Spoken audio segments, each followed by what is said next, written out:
שלום לכולם, וכאן אני מתי, חבר של אלון, ואנחנו היום נראה לכם איך להוריד תוכנת צילום בחינם. אוקיי.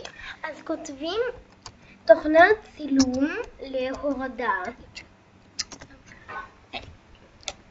אפשר גם תוכנת צילום. זה לא משנה. אתם לוחצים על התוצאה, אם אתם כותבים תוכנת צילום, אז על התוצאה השלישית, ואם אתם כותבים תוכנת צילום להורדה, זה על התוצאה השנייה. אנחנו כתבנו תוכנת צילום, אז על השלישית. קוראים לזה צילום מסך להורדה בחינם, וינס משחקים, וזה לא משחק, זה אתר שבו מורידים משחקים, או כל מיני אתרים. זה חשוב מאוד.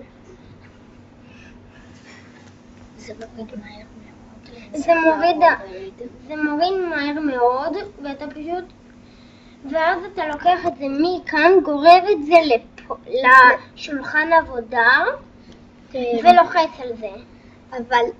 אבל לנו כבר התחלנו, אז אם נלחץ על זה, זה פשוט יימחק. אז אנחנו נראה עם זה.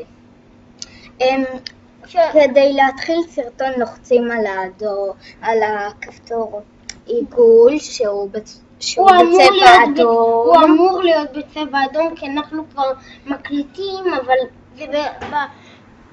בעצם זה אמור להיות בצבע אדום. פה זה לעצור, כמו שנראה לי כולכם כבר ניחשתם. פה זה לסיים סרטון, ואם אתם רוצים לצלם את עצמכם פשוט לוחצים פה, ואם לצלם משהו לוחצים פה. לעשות סרטון זה פה ולצלם זה פה. תודה שהקשבתם ויאללה ביי.